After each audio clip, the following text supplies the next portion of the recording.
انسانی تربیت کے لیے، تکمیل اخلاق کے لیے، بندہ مومن کی کردار سازی کے لیے، افکار و نظریات کو رجوع الی اللہ کا سبق دینے کے لیے جو انداز قرآن مجید نے اختیار فرمایا ہے وہ حکیمانہ بھی ہے، مؤثر بھی ہے اور بہت جلد سمجھ آنے والا بھی ہے۔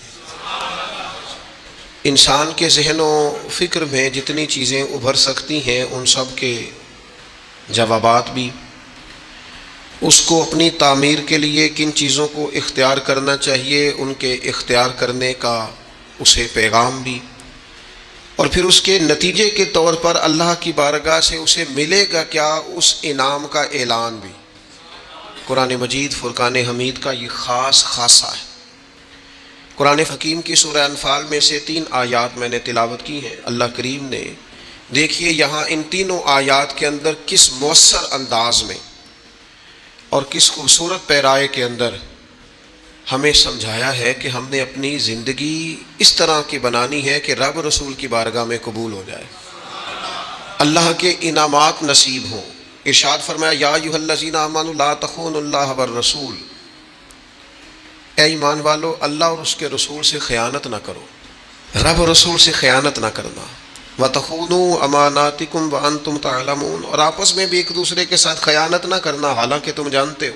حضرت عبداللہ ابن عباس رضی اللہ تعالیٰ عنہ اس آیہ کریمہ کے تحت فرمایا کرتے تھے جس نے فرض چھوڑے اس نے اللہ سے خیانت کی، اور جس نے سنت کا ترک کیا معاذ اللہ اس نے نبی پاک علیہ السلام سے خیانت کی۔ جس نے فرض چھوڑے اس نے اللہ سے خیانت کی، اور جس نے سنت کا ترک کیا اس نے نبی پاک سے خیانت کی۔ وَتَخُونُوا أَمَانَاتِكُمْ، اور آپس میں بھی ایک دوسرے سے خیانت نہ کرو۔ وَأَنْتُمْ تَعْلَمُونَ، اور تم جانتے ہو، تمہیں پتہ ہے امانت کیا ہے، خیانت کیا ہے، اس کی تمہیں خبر ہے۔ یہ اللہ نے تمہارے فطری تقاضوں میں بات رکھ دی ہے، تمہیں پتہ ہے یہ کیا ہے۔ اس کے لیے یہ مت سمجھنا کہ تمہیں کسی بہت بڑے فلسفے کی ضرورت ہے یا بہت بڑی کتابیں پڑھنے کی ضرورت ہے، یہ تمہیں پتہ ہے کہ امانت کیا ہے اور خیانت کیا ہے، اور یہ ہمیں خبر ہوتی ہے۔ ڈھیر سارے لوگوں کو پتہ ہوتا ہے کہ میں جو کر رہا ہوں وہ دیانتداری ہے کہ بددیانتی ہے، تمہیں خبر ہے۔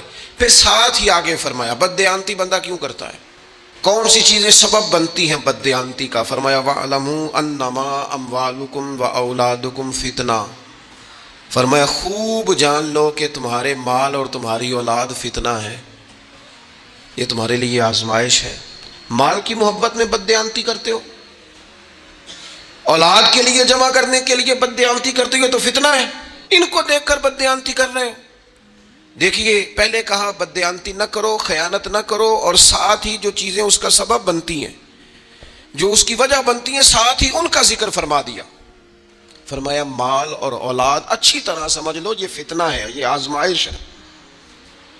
تو مالک اگر یہ آزمائش ہے تو پھر ہمارے لیے کیا ہے؟ فرمایا وَأَنَّ اللَّهَ عِندَهُ أَجْرٌ عَظِيمٌ، بے شک اللہ تعالیٰ کے پاس تمہارے لیے اجر عظیم ہے۔ تم دیانتداروں جیسی زندگی گزارو، متقین جیسی زندگی گزارو، امانت دار بنو، اللہ کے پاس تمہارے لیے اجر عظیم ہے۔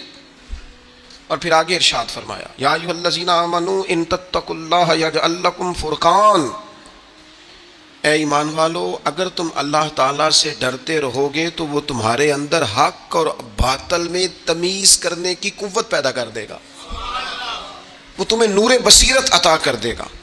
اللہ سے اگر ڈرو گے تو پھر اللہ تبارک و تعالیٰ تمہیں وہ نور دے گا جس سے تم حق اور باطل میں تمیز کر سکو گے، یعنی تمہارے فیصلے ٹھیک ہونے لگ جائیں گے، تمہیں قوت فیصلہ نصیب ہوگی، اور مالک اتنا ہی ملے گا۔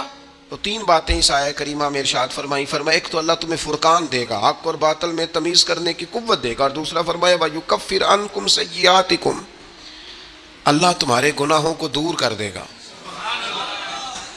اللہ تمہارے گناہ تم سے دور کر دے گا۔ وَيَغْفِرْ لَكُمْ، اور رب تمہیں بخش دے گا اگر تم اللہ سے ڈرو گے۔ وَاللَّهُ ذُو الْفَضْلِ الْعَظِيمِ، اور اللہ تعالیٰ بڑا ہی فضل فرمانے والا ہے۔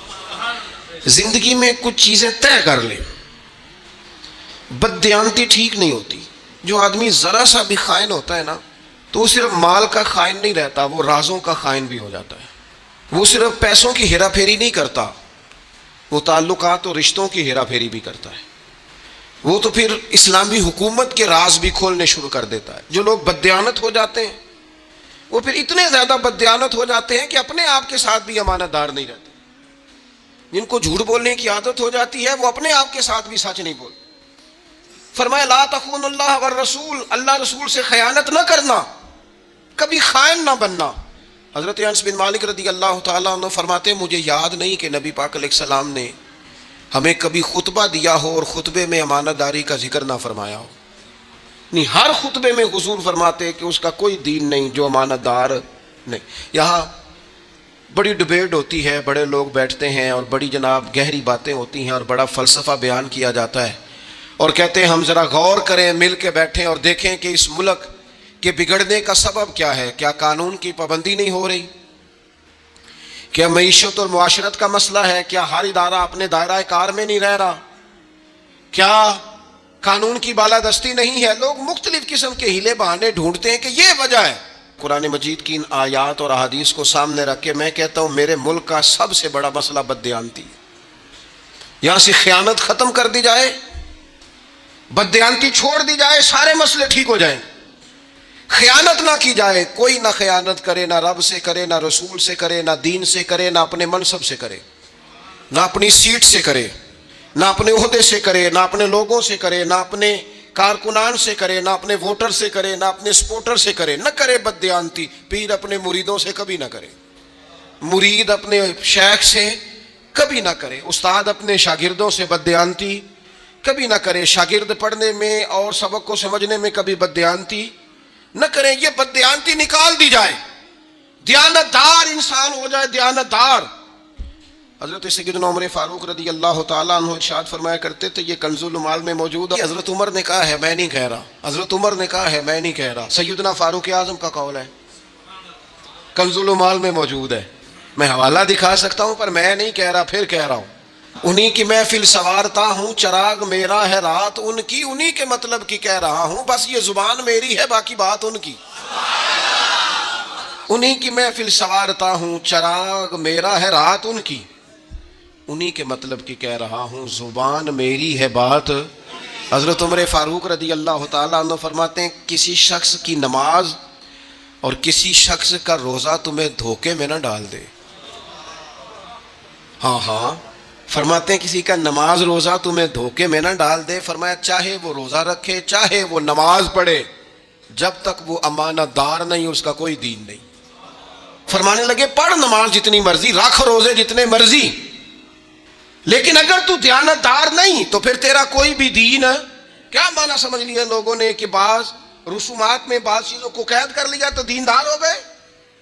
تو امانت دار کتنا ہے، تیرے اندر دیانت کتنی ہے، تو اپنے منصب کے ساتھ کس قدر زیادہ دیانت داری کا مظاہرہ کرتا ہے. اور ایک معنی یہاں حضرت قتادہ فرمایا کرتے تھے، یہ جو کہا نا قرآن مجید نے رب رسول سے خیانت نہ کرو، تو فرماتے ہیں اس کا مطلب ہے کہ رب رسول کا دین تمہارے پاس امانت ہے، اس سے کبھی خیانت نہ کرنا. مسلمانوں دیکھو حضور نے بڑی مشقت سے تم تک پہنچایا. حضرت صدیق اکبر نے زندگی لگا دی ہے اسے آگے پہنچانے میں. فاروق اعظم رات کو سوئے نہیں، دن کو روٹی نہیں کھائی، جگہ جگہ گھوم کے اس دین کی سرحدوں کی حفاظت کی. عثمان غنی نے اپنا کمایا ہوا مال بھی سارا لگا دیا. اور شیر خدا تو 10 سال کی عمر سے چلے تھے، اور جب 63 سال کی عمر میں انہیں زخم لگا اور وہ شہید ہو رہے تھے تو کہہ رہے تھے لوگوں مجھے کعبے کی رب کی قسم علی آج کامیاب ہو گیا ہے. وہ انہوں نے نا اس دین کو دیانت داری سے آگے پہنچایا. پھر وقت آیا نا جب امام حسین پر کہ اب امانت آپ کے پاس ہے تو آپ نے بچانی ہے. حسین آپ عہدہ بچائیں گے کہ امانت؟ حسین بتائیے آپ زندگی بچائیں گے یا دین کی امانت بچائیں گے؟ بتائیے آپ بچے بچائیں گے یا دین کی امانت بچائیں گے؟ تو حسین ابن علی نے کہا یہ سارا کربلا میں نظر ڈال کے دیکھو، میرے علی اکبر سے لے کر قاسم تک اور قاسم بن حسن سے لے کر علی اصغر تک، اور پھر یہ دیکھو نیزے پر جو بلند ہو رہا ہے یہ وہی شخص ہے جو مدینے والے رسول کے کندھوں پر بلند ہوا کرتا تھا. یہ دیکھ لو ہم نے کچھ نہیں بچا کے رکھا، سارا کچھ پیش کیا ہے. اس لیے کہ اگر دین کی امانت ہم تک آئی ہے، ہمارے پاس بھی امانت آئی ہے. رسم، ناراض نہ ہو جائیں مجھ سے اساتذہ اور طلباء، پڑھنا پڑھانا وہ بھی رسم، محفلیں تقریریں سننا سنانا جلسے رسم. آنا جانا، تصویریں، مشہور مولوی، مشہور نعت خواں، مشہور خطیب، مشہور قاری، رسم. تڑپ کے اقبال کہنے لگے رہ گئی رسم ازاں، رہ گئی رسم ازاں، روح بلالی نہ رہی. دیکھو یہاں فلسفہ رہ گیا ہے، تلقین غزالی نہ رہی. کچھ بھی نہیں پیچھے، چند رسومات کے پابند مسلمان اور چھٹی. لا تخون اللہ والرسول، اللہ اور اس کے رسول سے کبھی خیانت، یہ تمہارے پاس امانت ہے، اس سے کبھی خیانت نہ کرو. جو آدمی امانت دار نہیں ہوتا. اور پھر نبی پاک علیہ السلام نے فرمایا، مستدرک کے اندر روایت موجود ہے، حضور علیہ السلام فرمانے لگے لوگوں پر ان قریب ایک زمانہ ایسا آئے گا کہ جس زمانے میں جھوٹے کو سچا کہا جائے گا اور سچے کو جھوٹا کہا جائے گا. فرمایا جس زمانے کے اندر بددیانت کو امانت دار کہا جائے گا اور امانت دار کو بددیانت کہا جائے گا. دیکھو بددیانت کو امانت دار کہہ رہے ہو، اتنے بڑے خائن کو امانت دار کہہ رہے ہو. میرے کریم نے فرمایا زمانہ آئے گا سچے کو جھوٹا، جھوٹے کو خرد کا نام جنو رکھ دیا، جنو کا خرد. جو چاہے آپ کا حسن کرشمہ ساز کرے، جو طبیعت میں آئے، جو مزاج یار میں آئے. لوگوں نے جھوٹے کا نام سچا، سچے کا نام. نبی پاک علیہ الصلوۃ والسلام فرمانے لگے لوگوں کو زکوٰۃ کا عامل بنایا جاتا ہے، زکوٰۃ اکٹھی کرنے کے لیے بھیجا جاتا ہے، واپس آ کے کہتے ہیں زکوٰۃ بھی اکٹھی کی، ہمیں تحفے بھی ملے ہیں. تو حضور فرمانے لگے گھر میں جا کے اماں کے پاس بیٹھو، پھر پتہ کرتے ہیں تمہیں تحفے کتنے ملتے ہیں. کہ جیسے ہی کوئی بندہ کسی سرکاری عہدے پہ آتا ہے وہ کہتا ہے مجھے فلانے نے گفٹ دیا ہے. اور میرے بھائی پہلے کیوں نہیں دیا تھا؟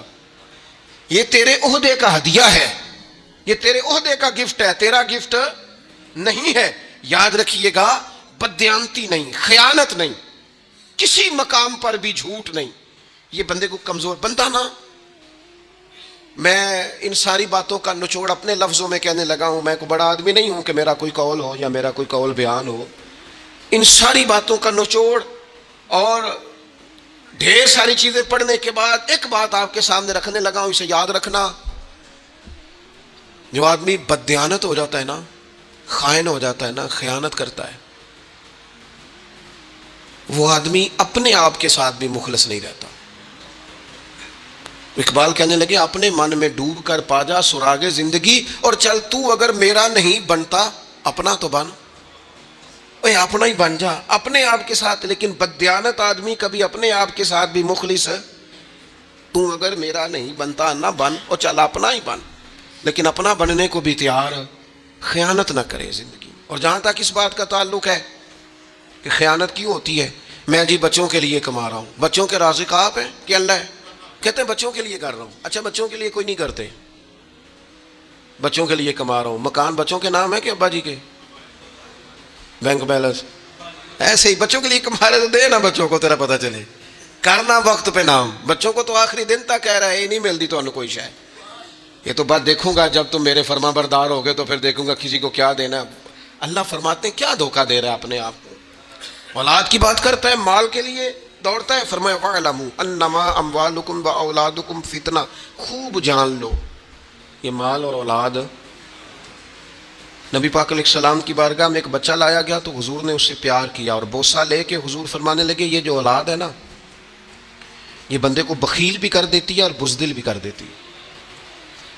اس سے پیار کرنے کا حکم ہے، اپنے بچوں سے محبت کا کہا گیا، لیکن اس محبت میں اتنا غلو نہ کرے کہ بچوں کے کہنے پر حرام کٹھا کرتا پھرے. اس میں اتنا غلو نہ کرے کہ بچوں کے کہنے پر، بیوی کے کہنے پر ناجائز مال جمع کرے. اس میں اتنا غلو نہ کرے کہ وہ اپنے بچوں کو پالنے کے لیے کسی کے بچوں کا حق مارنا شروع کر. اس لیے کہ یہ آزمائش ہے مال اور اولاد. اس طرح آگے دور نہ نکل جائے کہ وہ اپنا گھر سجانے کے لیے کسی کے گھر کو اجاڑ دے، اپنا آنگن روشن کرنے کے لیے کسی کے گھر میں اندھیرا کر دے. فرمایا یہ مال اور اولاد فتنہ ہے. اور اس معنی میں بھی فتنہ ہے کہ اگر تم نے مال کمایا اور صحیح جگہ پہ خرچ نہ کیا تو پھر بھی آزمائش. اولاد ہے اور اس کی صحیح تربیت نہیں کی تو پھر بھی آزمائش. بچے صحابہ کے بھی تھے، بچے اہل البیت کے بھی تھے، اولیاء اللہ کے بھی تھے، لیکن وہ جب اپنی زندگی ترتیب دیتے تھے تو اولاد دیکھ کے ترتیب نہیں دیتے تھے، رب رسول کو دیکھ کے ترتیب دیتے. اللہ رسول کو. حضرت عمر بن عبدالعزیز رحمۃ اللہ علیہ اتنے بڑے بادشاہ تھے، آخری عمر میں اپنے بچوں کو بلا کے کہنے لگے پتر تمہارا باپ بڑا بزدل تھا، تمہارے لیے جائیداد نہیں بنا سکا.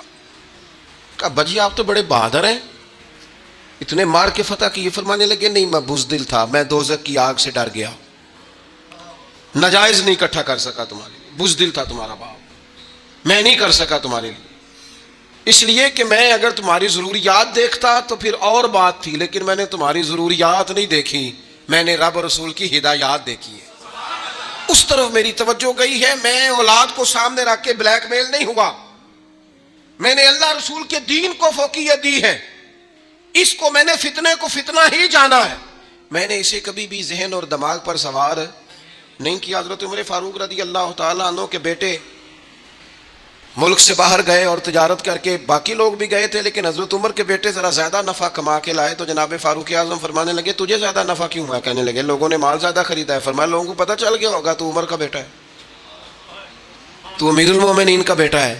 کہا حضور وہ تو بات ہے. تو آپ فرمانے لگے پھر جتنا نفع لوگوں کو ہوا ہے نا اتنا رکھ لے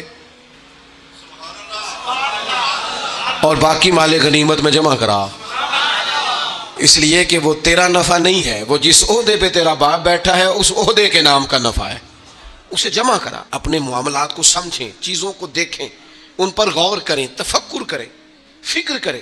میں نے دیکھا ہے ادارے بنتے ہیں, ہاسپٹل بنتے ہیں, پھر اس کے بعد لوگ دیکھتے ہیں کہ میں اپنا فلانا رشتہ دار فلانی جگہ کیسے سیٹ کرا سکتا ہوں. ایک کو کنٹین پہ بٹھاتے ہیں, ایک کو فلانی جگہ بٹھاتے ہیں, ایک کو فلانی جگہ. یہ صاحب کون ہے؟ جو پڑھے لکھے ہیں وہ دفتروں میں, جو ان پڑھ ہیں وہ فلاں گیٹ پہ, فلاں جگہ. اقربا پروری عام ہو جاتی ہے. اگرچہ کام مشکل ہے کہ بندہ پھر اس کے بعد حوصلہ کرے اور اقربا پروری نہ کرے, رشتہ داروں کو آگے نہ لائے. کام مشکل ہے لیکن یاد رکھنا جب بندہ بے لوث ہونا پھر بڑا آسان ہوتا ہے. جب اس کے سامنے ذاتی مفادات نہ ہوں, بڑے مقاصد ہوں, اس کے سامنے اس نے کچھ بڑا اچیو کرنا ہو, پھر اس کے لیے آسان ہوتا ہے. اپنی زندگی سے اس اور دوسری بات, ایک تو ہے نا اولاد کا فتنہ, مال بھی بڑا فتنہ ہے. 2 کو 4 کرنا, 4 کو 8 کرنا, 8 کو 16 کرنا بڑی بیماری ہے. اور جیسے جیسے عمر بڑھتی جاتی ہے حدیث پاک بتاتی ہے کہ پیسوں کی محبت بڑھتی جاتی انسان کے مزاج میں. نبی اکرم صلی اللہ تعالی علیہ وسلم نے اسے فتنہ کہا. ضرورت کے لیے ٹھیک ہے, لالچ کے لیے ٹھیک ہے.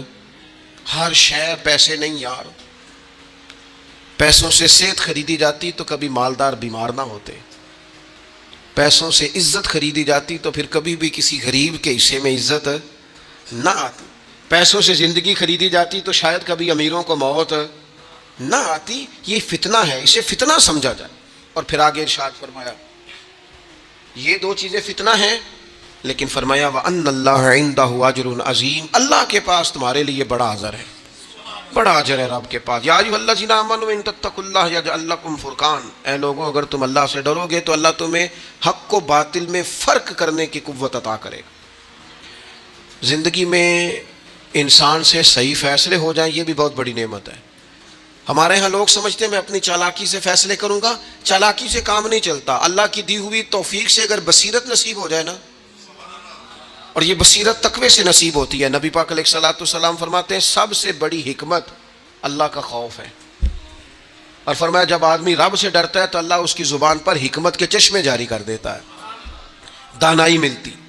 جب بندہ اللہ سے ڈرتا ہے, خوف خدا کے ساتھ فیصلے کرتا ہے تو اس کے فیصلے درست ہوتے ہیں, اللہ اسے نور بصیرت عطا کرتا ہے. اور نبی پاک علیہ الصلوۃ والسلام نے فرمایا مومن کی فراست سے ڈرو, یہ ترمذی میں موجود ہے. مومن کی فراست سے ڈرو, کیوں؟ فَإِنَّهُ يَنْظُرُ بِنُورِ اللَّهِ, حضور فرماتے ہیں مومن جب دیکھتا ہے تو وہ صرف اس آنکھ سے نہیں دیکھتا, وہ اللہ تعالیٰ کے دیے ہوئے نور سے دیکھتا ہے. مومن کی فراست قلبی سے ڈرو, اسے اللہ دل کی آنکھیں عطا کرتا ہے. یہ کبھی اگر مجھے اقبال نے بھی کہا تھا کہ دل بینا بھی کر خدا سے طلب, آنکھ کا نور دل کا نور نہیں. اللہ سے نا دل کی آنکھیں مانگ, بصیرت والے فیصلے, اچھے فیصلے. یہ کب ہوتے ہیں؟ جب انسان اللہ سے ڈرتا ہے. جب لوگ سیاست کر کے, لوگوں سے ڈر کے, ووٹ پکے کرنے کے لیے اور گڈ بک میں رہنے کے لیے اور اپنا جو ہے وہ مورال تھوڑا اونچا رکھنے کے لیے فیصلے کرتے ہیں تو وہ ذاتیات پر مبنی ہوتے ہیں. ان فیصلوں سے اچھے فیصلوں کی توقع کی جا سکتی نہیں. اچھے فیصلے کون سے ہوتے ہیں؟ جو بصیرت کے ساتھ کیے جاتے ہیں, اور اللہ تعالیٰ لوگوں کو بصیرت دیتا ہے. حضرت ابو بکر صدیق کے بیٹے بھی صحابی ہیں, پوتے اور نواسے بھی صحابی ہیں, بڑی شان ہے. اور جوان ہیں اور سمجھدار ہیں، لیکن اللہ نے انہیں بصیرت دی نا، انہوں نے وصال کے وقت ایک فیصلہ کیا، فیصلہ یہ کیا کہ میرے بعد حکمران سیدنا فاروق اعظم ہوں گے۔ یہ اللہ نے ان سے فیصلہ کرایا۔ لوگوں نے ان سے کہا کہ جناب آپ ایک سخت آدمی کو حکمران بنا رہے ہیں، تو حضرت صدیق اکبر فرمانے لگے میرے اوپر یہ وہ وقت ہے کہ جس وقت میں بڑا جھوٹا بندہ بھی سچ بولنے لگتا ہے، آخری وقت ہے میرے اوپر۔ آپ فرمانے لگے رب کی بارگاہ میں جاؤں گا، رب مجھ سے پوچھے گا نا حضور کی امت کس کے حوالے کر کے آیا ہے، تو عرض کروں گا مالک اس وقت امت میں جو سب سے بہترین آدمی تھا اس کے حوالے محبوب کی امت کر کے آیا۔ پھر حضرت ابو بکر کا یہ فیصلہ کیسا فیصلہ تھا کہ اسلامی سلطنت 24 لاکھ مربع میل تک پہنچ گئی۔ پھر ظالم ڈرتا تھا ظلم کرتے ہوئے، گھبراتا تھا، جرأت نہیں کرتا تھا۔ پھر سیدنا فاروق اعظم رضی اللہ تعالیٰ عنہ دن رات ایک کر دیا۔ وہ کیا فیصلہ تھا کہ جس نے اس امت کو آج تک ان فیصلوں کی روشنی سے نور دیا ہوا ہے۔ اپنے اچھے فیصلے زندگی میں اچھے، ایک فیصلہ ہی ہوتا ہے جو انقلاب برپا کر دیتا ہے۔ اور کئی دفعہ سب لوگ کچھ اور کہہ رہے ہو۔ وہ قائد اعظم محمد علی جناح نے گاندھی سے ایک دفعہ کہا تھا، اس نے کہا تھا گاندھی تیری اور میری سیاست میں ایک فرق ہے۔ تو گاندھی کہنے لگا وہ کیا فرق ہے؟ تو قائد اعظم کہنے لگے تو پہلے دیکھتا ہے کہ قوم کا مزاج کیا ہے، تو اس حساب سے فیصلہ کرتا ہے، میں یہ نہیں دیکھتا، میں دیکھتا ہوں کہ قوم کے لیے ٹھیک کیا ہے، میں وہ فیصلہ کر دیتا ہوں، میرا رب پھر وہی قوم کا مزاج بنا دیتا ہے۔ ہمارے ہاں بہت سارے لوگ ایسے ہیں جو دیکھتے ہیں آج کل کون سا پتہ پھینکنا ہے، وہ پتہ پھینک دیتے ہیں۔ جو لوگ لیڈر ہوتے ہیں نا، قائد ہوتے ہیں، وہ ماحول کے مطابق بات نہیں کرتے، وہ حکمت کے مطابق بات کرتے۔ اگر کسی کو اس بات سے بدعزمی ہو تو ہو جائے، وہ سمجھتے ہیں کہ وقت آئے گا کہ یہی فیصلہ مؤثر ہوگا۔ اب حضرت عمر کی باری آئی نا جب، تو میرے نبی پاک علیہ السلام نے فرمایا میرے عمر کی زبان پر اللہ نے حق جاری کر دیا ہے۔ عمر چونکہ رب سے ڈرتے تھے، اللہ نے ان کی زبان پر بصیرت جاری کر دی تھی۔ وہ جب بولتے تھے تو بصیرت سے بولتے، جب فیصلہ کرتے تھے تو بہترین کرتے، جب رائے دیتے تھے تو عمدہ دیتے تھے۔ شرط کیا ہے؟ یا ایھا الذین آمنوا ان تتقوا اللہ، ان تتقوا اللہ، اگر تم اللہ سے ڈرو گے یجعل لکم فرقان، پھر رب تمہیں نور بصیرت عطا کرے گا۔ پہلے تم ڈر جاؤ، فیصلے اللہ سے ڈر کے کرو، پھر وہ تمہیں بصیرت کا نور دے گا، روشنی دے گا۔ حضرت عمر کو ملی۔ اور سیدنا عثمان غنی کا تو یہ حال تھا کہ ایک شخص آپ کے پاس آیا اور وہ بات کرنے لگا تو آپ فرمانے لگے بد نگاہی کر کے ہیں؟ عرض کی حضور معاف کر دیں، آنکھ بھٹک گئی تھی۔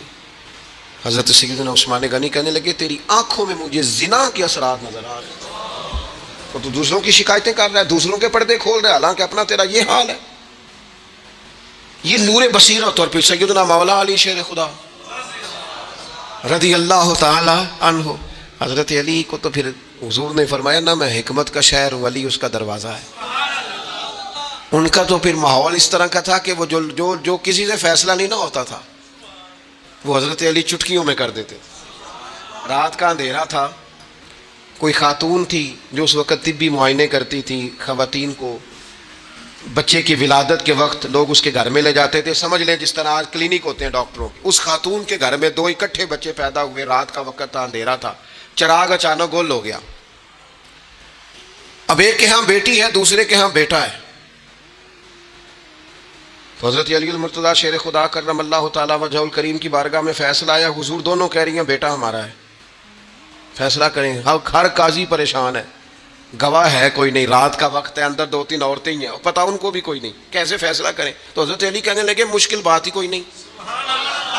جب عورت کے ہاں ولادت ہوتی ہے تو اللہ تعالیٰ اس کے سینے میں دودھ بھی عطا کرتا ہے۔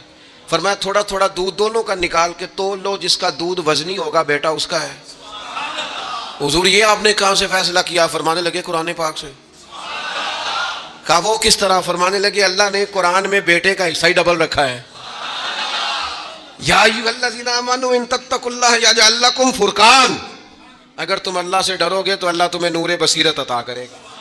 اللہ نے بیٹے کا حصہ ڈبل رکھا ہے، فرمایا لہذا جب بیٹا پیدا ہوتا ہے تو عورت کے دودھ میں طاقت بھی ڈبل ہوتی ہے، لہذا جا کے تول لو۔ لوگوں نے واقعی تولا اور آگے کہنے لگے اب تو ہمارا بڑا دل کرتا ہے علی آپ کی بار بار زیارت کریں، وہ تو ہے نا کہ 25% زیادہ ہو، حضور ایسا نہیں ہوا، ڈبل ہی زیادہ ہے، آدھا وزن زیادہ ہے، یہ دیکھا ہے ہم نے۔ تو جب بندہ اللہ سے ڈرتا ہے پھر اللہ تعالیٰ اسے نورے، ہم فیصلہ کرتے ہی ایسا ہے جس میں کوئی ناراض نہ ہو، حالانکہ یہ ہو سکتا نہیں، دو بندوں کا فیصلہ ہے تو ایک نے تو ناراض شروع کر دیں جھوٹے کو ناراض کرنا، بددیانت کو ناراض کرنا شروع کر دیں، جس کی غلطی ہے جرت کے ساتھ اسے کہیں کہ تو غلط ہے، یہ کر دیں، یہ کریں، اس سے سوسائٹی کے اندر عدل پیدا ہوگا، انصاف پیدا ہوگا۔ ہم یہ جرت نہیں کرتے، ہم ہمت کے ساتھ فیصلہ نہیں کرتے، تو اللہ بصیرت کا نور یہ مل جاتا ہے۔ یہ مت سمجھا کریں کہ یہ صرف انہی لوگوں کا خاصہ تھا، رب کا قرآن سب کے لیے۔ اے ایمان والو، اللہ سے ڈرو، اللہ تمہیں بصیرت کی روشنی عطا کرے گا۔ اپنی زندگی میں اگر رب سے ڈر کے فیصلے کریں گے تو فیصلے درست ہو جائیں گے۔ ارشاد فرمایا وَيُكَفِّرْ عَنْكُمْ سَيِّئَاتِكُمْ، اللہ نہ تمہارے گناہ تم سے دور کر دے گا۔ اور یکفر کا ایک معنی مفسرین کرام نے یہ بھی کیا ہے کہ اللہ تمہارے گناہ چھپا دے گا۔ اگر تم اللہ سے ڈرو گے نا ایمان والو، اگر تقوی اختیار کرو گے تو کبھی کسی غفلت کی وجہ سے کوئی غلطی ہو بھی گئی تو رب تمہیں رسوا نہیں کرے گا، تمہارے گناہ چھپا دے گا۔ اگر اللہ سے ڈرو گے تو تمہاری پردہ پوشی کی جائے گی، تمہارے گناہ چھپا دیے جائیں، تمہارے پردے ڈالے جائیں۔ شرط یہ ہے کہ ان تتقوا اللہ، اگر تم اللہ سے ڈرو تو یا اللہ سے صرف چھپائے جائیں گے، یعنی یہاں چھپ جائیں اور قیامت میں کھل جائیں۔ فرمایا وَيَغْفِرْ لَكُمْ، اور اللہ تمہیں معاف فرما دے گا، اللہ تمہیں بخش دے گا۔ وَاللَّهُ ذُو الْفَضْلِ الْعَظِيمِ، اللہ بڑے ہی فضل والا ہے۔ یہ تین انعام اللہ تمہیں دے گا، ایک تو اللہ تمہیں بصیرت کی روشنی عطا کرے گا، نور بصیرت دے گا، ایک اللہ تمہارے گناہوں کو تم سے دور کر دے گا، تمہاری پردہ پوشی ہوگی، وَيَغْفِرْ لَكُمْ، اور تمہارے گناہوں کو بخش دے گا۔ کیوں؟ وَاللَّهُ ذُو الْفَضْلِ الْعَظِيمِ، اللہ بڑا ہی فضل کرنے والا ہے۔ اپنی زندگی میں کبھی خیانت نہ کریں، کبھی بددیانتی نہ کریں، دیانتداری سے، معاملہ فہمی سے۔ آپ واقف بندے کو دیکھ کر صرف اس کا کام نہ کریں، آپ اپنے منصب کا خیال کریں، منصب کی ذمہ داریاں ادا کریں، تعلقات کی صرف نہ ادا کریں، تعلق نبھانا بھی اچھی بات ہے پر منصب کا خیال کریں۔ آپ نے جو بھی جس منصب سے بھی آپ کا تعلق ہے نا، جس منصب سے بھی اگر ہماری کہیں نسبت ہے نا تو پھر ہمیں اس نسبت کا پاس بھی ہونا چاہیے۔ میں جی بہت اچھے پیر صاحب کا مرید ہوں تو پھر اس کا لحاظ کیا ہے؟ تو بیوی کو گالی دے معاذ اللہ تو بیوی کہے گی یہ سکھایا تجھے تیرے پیر صاحب نے، یہ سبق دیتے ہیں تجھے تیرے استاد صاحب۔ اماں کہے گی یہ تجھے انہوں نے نصیحت کی ہے، یہ تم نے سیکھا ہے۔ تو اگر نسبتیں اونچی ہوں تو پھر کردار بھی اونچا ہونا چاہیے، پھر اپنی ان تعلقات کا انسان کو دیانتدار بھی ہونا چاہیے۔ وہ آپ یقین کریں جتنا کسی شخص سے لوگ پیار زیادہ کرنے لگ جاتے ہیں نا، اس کی ذمہ داریاں بھی بڑھ جاتی ہیں۔ سب سیاں رل پانی نو چلیاں، وچوں کوئی موڑ سی پار کے تے جنہ نے پار کے سر تے چایا ہے، اے پھر قدم رکھن ڈر ڈر کے۔ ان کے ذمہ دیانتداری ہے نا، اب یہ ڈر ڈر کے پھونک کے سوچ سمجھ جنہ نے پار کے، کیونکہ ان کا دیوانہ ہوں، ان کا مجذوب ہوں۔ کیا یہ کم ہے کہ میں ان سے منسوب ہوں؟ حضور سید عالم علیہ الصلوۃ، وہ اقبال کہتے ہیں چوں بگویم بمسلمانم بلرزم، جب میں کہتا ہوں نا میں مسلمان ہوں تو میرا جسم کانپنے لگ جاتا ہے، میں مسلمان ہوں، حضور کا ماننے والا، چوں بگویم بمسلمانم بلرزم، اس لیے کہ میں لا الہ الا اللہ کی مشکلات کو جانتا ہوں۔ دیانتداروں جیسی زندگی گزاریں۔ آپ جو بھی ہیں اپنے منصب کا لحاظ کریں، اپنے عہدے کا، اپنی نسبت کا خیال کریں۔ اللہ سمجھنے کی توفیق عطا فرمائے۔